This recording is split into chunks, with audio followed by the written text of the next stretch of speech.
we are joined by Javed Ali, Associate Professor of Practice of Gerald F. Ford School of Public Policy at the University of Michigan. Professor, thank you very much for your time.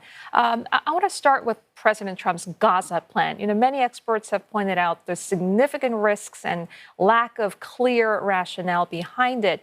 Yet, Mr. Trump has reiterated his stance multiple times now.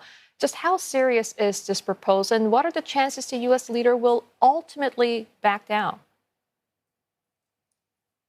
Well, thank you for having me. And based on these developments the past week plus, I would have to imagine that when President Trump makes these claims that are very bold and provocative, that he actually intends to follow through on them because they're part of a broader strategy where he believes, and this is my speculation, he believes that the U.S. has leverage or pressure to apply on these complex issues. And this is yet just another example of something very sort of controversial and bold from President Trump coming out. But as you mentioned, over the past week plus, he is not backing down from this statement or this vision that he has for the Gaza Strip. And now the big question is, if this is actually the plan, then how will the United States and other countries implement it?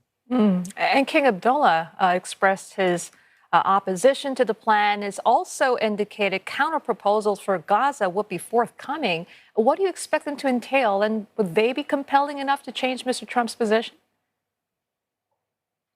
Well, based on the comment today from King Abdullah, it appears that Egypt and Jordan and other countries in the region that would clearly be affected by this plan, if it indeed moves forward, that President Trump has outlined, have some other proposal they can put on the table that may actually give President Trump some pause, or maybe be a deal that he is he would agree to.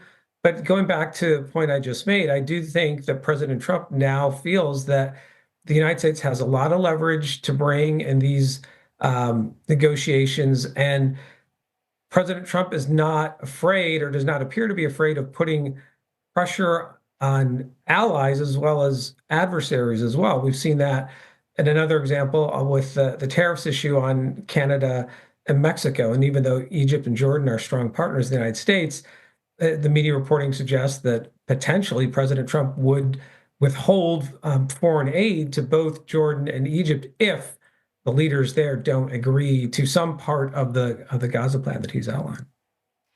Professor, what is Hamas thinking right now? From their perspective, what is the value, the incentive of agreeing to phase two if the U.S. is just going to take over? Well, this is another really difficult part of the issue, is that what is the future of Hamas, whether under the current ceasefire framework, if there even is a phase two element, although now both Israel and as we've heard, President Trump is putting a lot of pressure on the release of all the hostages, or apparently the release of all the remaining hostages by Hamas before Israel resumes military operations.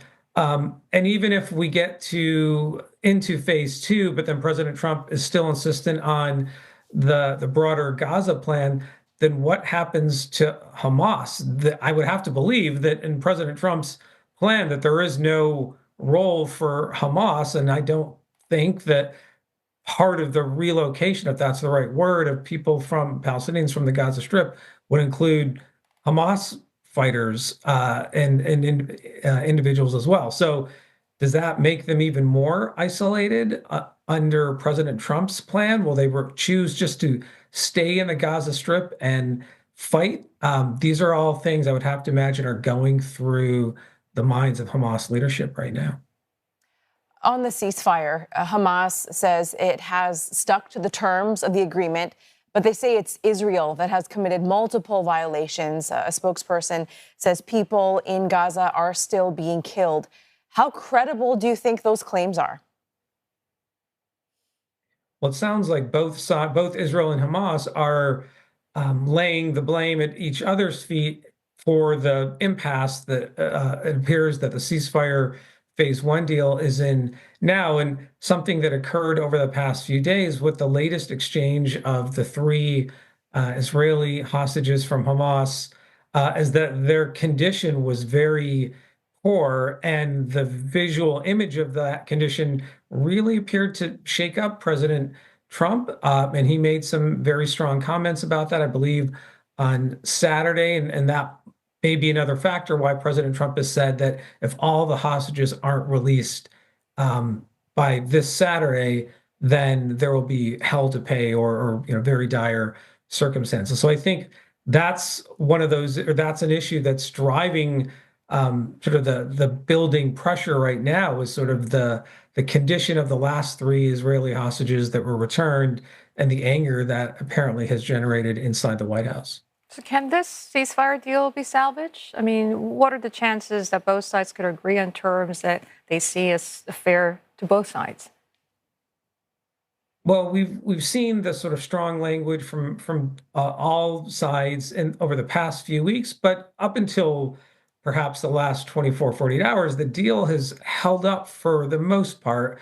But there's going to have to be a lot of work between now and Saturday for the deal to enter into phase two and continue, because if not, it seems that President Trump may be giving Prime Minister Netanyahu the green light to go back into the Gaza, or for Israel to go back into the Gaza Strip and really resume the high intensity military operations they were carrying out against Hamas. So, which obviously destroyed huge swaths of the Gaza Strip and affected so many Palestinian civilians. So I think that is the enormous consequence of this deadline on Saturday, that if it passes and all the hostages or most of the hostages aren't returned, then we could see fighting like we saw for almost 16 months, from in the aftermath of October 7th till January of this year.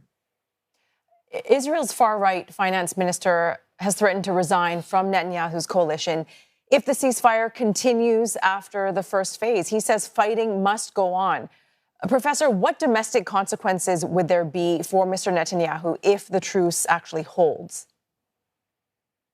Well, over the past 16 months, Prime Minister Netanyahu has faced multiple instances of that kind of domestic pressure, with members of his coalition either leaving or facing very tough criticism from the families of hostages, or other aspects of Israeli society who are critical of the fighting in Israel. So that will be another factor that we're just going to have to wait and see how it plays out. That if the ceasefire actually holds into the weekend, and some, if not all, the hostages are returned, what does that do to Prime Minister Netanyahu's coalition, and would it actually sink the government as currently constructed? That is a potential, but again, we don't know if that's going to happen or not.